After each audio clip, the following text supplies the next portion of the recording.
Did you know you can do more dart intake for the upper part and then lesser dart intake for the lower part? Say you did 100% tightening for the upper part and then 50% tightening for the down part, and vice versa. When you get to the back, you have more dart intake going to the skirt and then lesser dart intake going to the upper part for a good fit, and the dart legs will still align. Yes, it's very much possible. Let me show you how.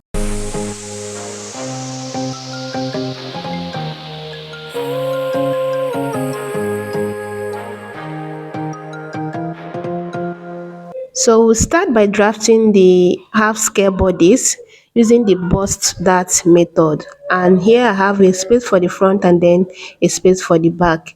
Now I'm working on the front first. I'm going to measure down to my bust point from the top paper, which will serve as the shoulder line. Okay, my bust point, I'm using 10 inches, and I'm going to mark it and mark a straight line to indicate that that is the bust point line. Now I'll come to this top paper, which I said will serve as the shoulder line, and divide the shoulder measurement by 2 and mark it. Then I'll go down to the chest line, and then on that point again, I'm going to divide the shoulder measurement by 2 again, and just so I can have a straight line, something like this. Now I'm going to come in here by 3 inches for the neck width. Then I'll come down here by 1.5 for the shoulder slope. Now I'm going to slant it to the 3 inches I'm using as the neck width, just like this. Now I'm going to measure what I have here and divide that into 2 equal halves. Then on that point, I'll be going in by ½ inch. Now I'll come to the chest line and divide the bust circumference by 4 and mark it. The next thing I'll be doing now is to use my curve. I'll first slant it to the shoulder tip this way. Then I'm going to curve from that point to the bust measurement I have on the chest line, just like this. Now the next thing I'll be doing is to get the bust span, and I'm going to mark that on the bust point line and also on the waistline. That's the nipple to nipple measurement divided by 2. I'm going to mark it on the bust point line and also on the waistline, then mark a straight line, a straight line this way. Now, on both sides of this line, I'm going to mark 0.75, which is 75% tightening. And the good part of this method is that you can tighten as much as you want. You can do 100% tightening, which is just 1 inch on both sides of the bust span line. Okay, as much as you want, so that you create enough space for your bust to sit well. But here I'm doing 0.75, which is 75% tightening. I'll see we're having bust that, which will create more ease for the bust to sit. Now I'm going to slant it to the bust point line this way. And then now I'm going to measure the waist circumference divided by 4 plus the 1.5 dart intake. I will add it to the measurement. And then I'm going to connect it to the bust measurement this way.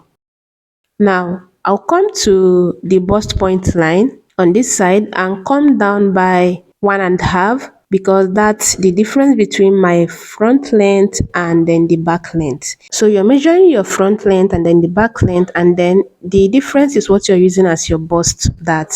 Then you're going to slant it to the bust span like that. So I have 3 inches as the neck width. I'm going to go down here by 3 inches, meaning that I'm doing 3 by 3 for my neckline. That would give me my basic neckline, and I'm going to do this round shape for the neckline.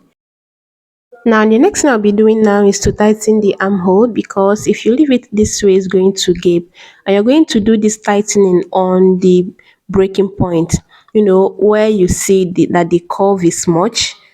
You're going to tighten it that way. So what I did here is right, but it will be better if I take this tightening up. Okay, and I'm doing ½ inch. I'm just tightening with just ½ inch. If you feel like ½ inch is too small for you, you can do 0.75 or even 1 inch, but I'm doing just 1 inch. So we are basically done with the front pattern. Now I'm coming over to the back. I'm going to measure the length is 16.5 for the front, and then you remember I did 1.5 for the bust dart. Okay, so it's going to be 16.5 minus 1.5, which will give me 15 inches. So I'm going to start from the shoulder and then mark down to 15 inches, and then I'm going to mark a straight line, and this will be the waistline for the back. Okay, if I measure this now, you see that I have 1.5 shortage from what I have as the front length. Now on the shoulder, I'm going to divide the shoulder measurement by 2 and go down to the chest line. Then on that point again, I'll measure the shoulder measurement by 2 and mark it. Then I'm going to use my ruler to connect it straight. That's the shoulder line and now the chest line to meet the already existing chest line for the front. Then I'll come down here by 1 inch and then come in here by 3 inches and come down here on the center back by 1 inch because that will be the neck depth for the back. Okay, then I'm going to use my curve this way. First I'm going to curve the neckline from the 3 inches neck width to the 1 inch neck depth. Remember, I'm doing just basic neckline. Okay, then I'm going to slant from the 3 inches to the 1 inch I have on the shoulder line. The next thing I'll be doing now is to come in here by ½ inch to contour the center back. Because the center back is not straight, you are supposed to contour it so that it will follow the shape of your body. So I'm using my curve this way and then I did just ½ inch. So I'm going to connect it or slant it upwards this way. Now, my measurement is going to be starting from this new contour line. I'm going to start from that point and divide the bust measurement by 4 and mark it on the chest line. Then come down to the waist and divide the waist circumference by 4 plus extra 1 inch. Okay, I'll be doing 1 inch that intake just after this. Now I'm going to connect from the waist measurement to the bust measurement as you can see me do it here. Then I'm going to use my curve to curve the armhole this way. Now to take the dart, I'm going to start from the center back contour line and mark my bust span divided by 2. Then I'm going up 6 inches because that's the dart length. Okay. Now measure from the actual center back to my bust span. Whatever value I have there, I'm going to take it up just so I can have a straight line this way to take in the dart. On both sides of this line now, I'm going to mark ½ inch. That's the exact 1 inch we added to the waist measurement on this side. Remember, right? Then I'm going to connect it this way, and that's the dart intake for the back. Yeah, this part now. The next thing now is to follow the center back contour line and add my zipper allowance of 1 inch. At this point, whatever you usually use for your zipper allowance, go ahead and add it. But for me, I usually do 1 inch. If you do ½ inch, add ½ inch. If you're doing 0.75, you do 0.75. But you're following the center back contour line to add it. And of course, you extend the neckline to the zipper allowance. And that's just it for this upper part. So the next thing I'll be doing now is to cut this out, and to cut that I'm going to separate the two patterns, and then I'm going to cut the front pattern out first. And then after cutting it out, I won't advise that you cut the dart, just leave the dart that way. What I usually do is to just notch the dart legs so that while transferring that to the fabric, I also notch it on the fabric, and that will help me know that that is the dart intake I have there. It will be easier that way instead of trying to add, because you will still need ½ inch to join it. Now to cut the front, you're going to open up the waist dart, then you fold in the bust dart and then you place it on the bust point. Either you use your water glue or your sellotape or your masking tape. Then you blend in the side seam line because it's now distorted. Then to close this gaping dart, you're going to open one of the dart legs, like slash it all the way to the bust point. Then you place it on the second dart leg. So at this point, I use my water glue. That's why I had to apply it in between before placing it on the second dart legs. But yeah, you place it on the other one and then you tape it down if you're using your sellotape.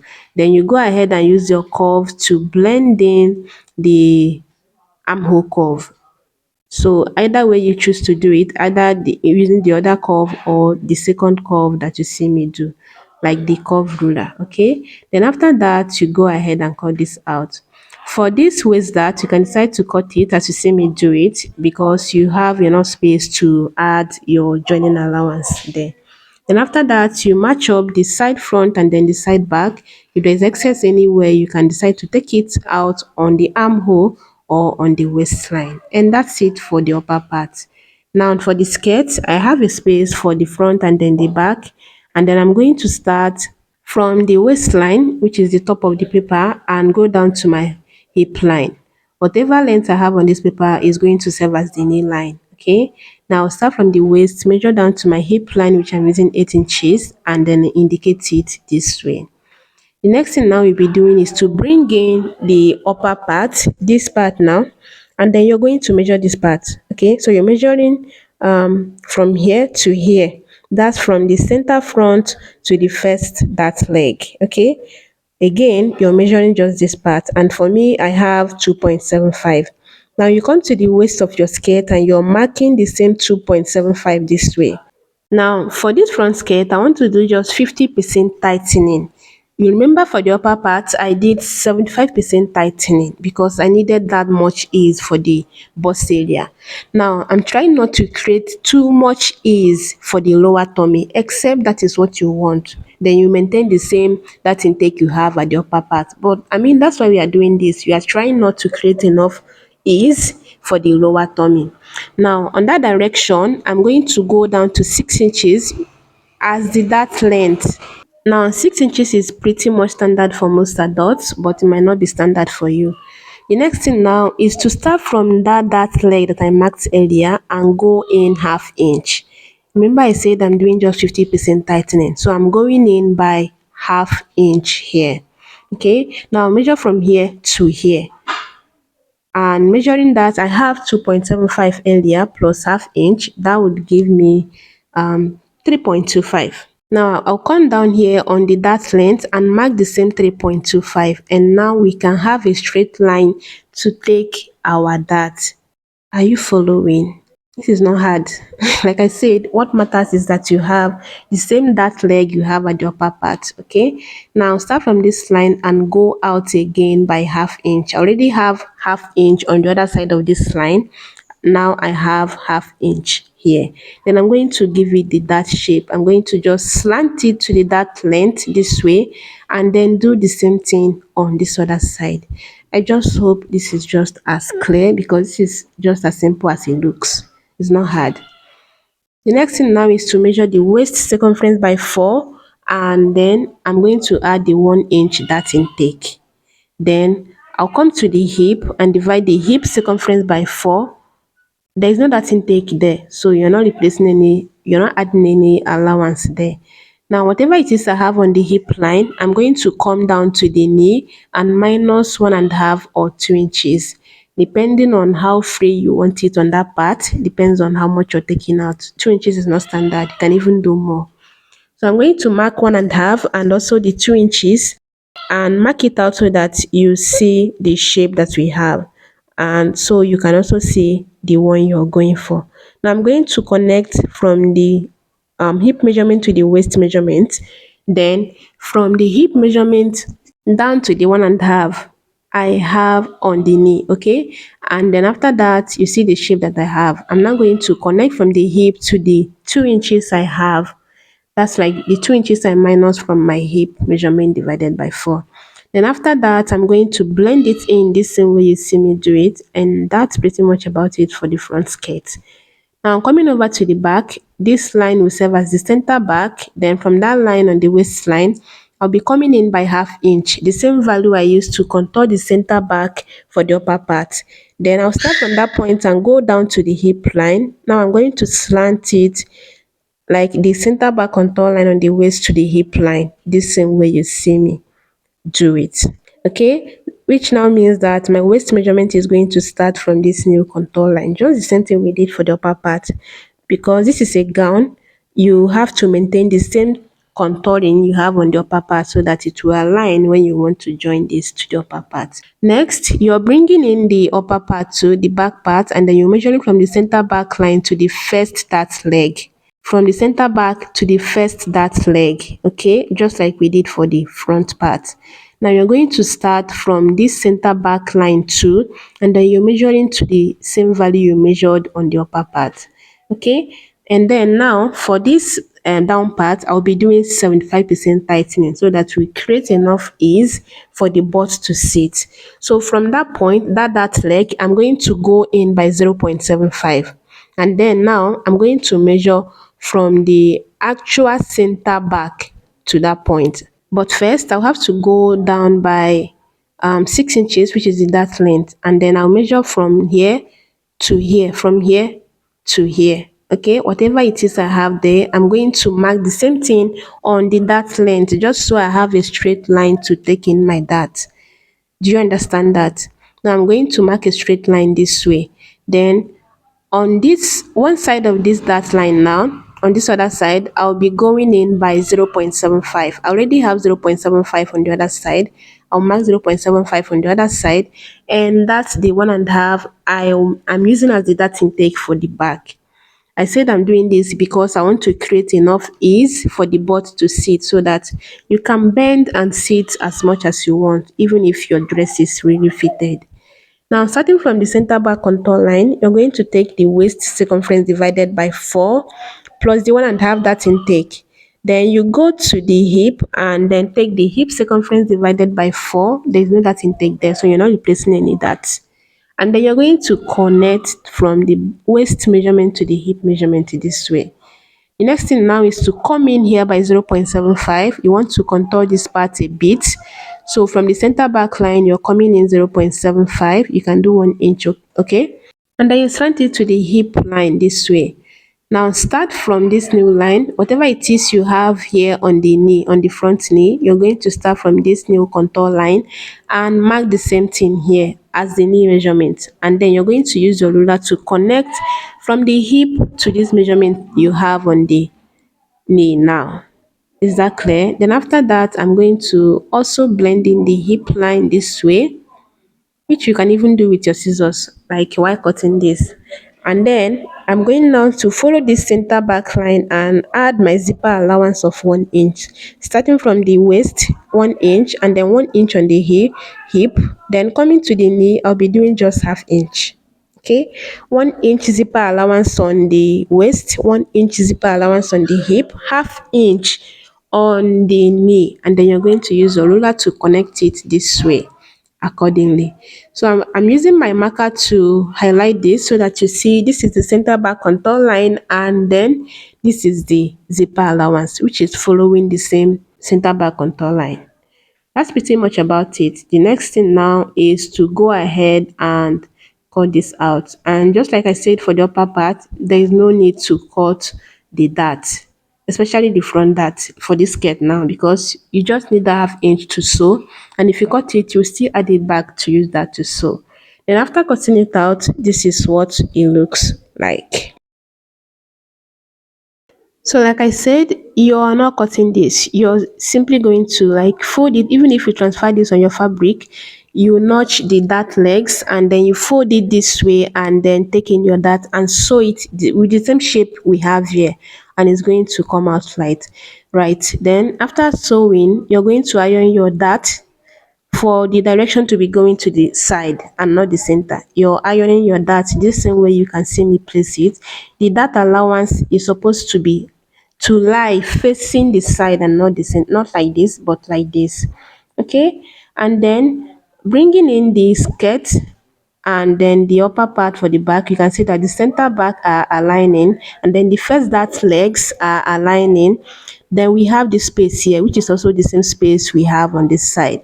So by the time you sew in the skirt dart, it's going to align with the one you have at the upper part. Then I went ahead to tape this down, and you can see that this is already a good fit. Now see the much space we have, or the much ease we have for the bust to sit. And you can also see that the dart legs are aligning. Then you can see the smaller ease we have at the down part for the lower tummy, which is not as much as what we have on the down part. Okay, if you have the same thing, you see that you have excess fabric, and by the time you wear your dress, is going to affect the fitting. And of course, you do not want that. Now, bringing in the back pattern, we can also see that the space we have at the lower part is bigger than what we have at the upper part, because you're not creating so much ease for the upper part, but you're creating so much ease for the down part for your butt, for you to sit and then bend as much as you can. Even if your dress is tight, the butt has enough space to move freely. And you can also see that the dart lines or the dart legs are aligning, and it's going to be like that if you sew this right on your fabric. So yeah, you're going to transfer this to the fabric And of course, you're going to transfer it just the same way we cut it. You're not transferring it like this. And then happy sewing. Do let me know what to think in the comments and let me know if you'll be trying this, and I'll see you on my next one. Bye bye.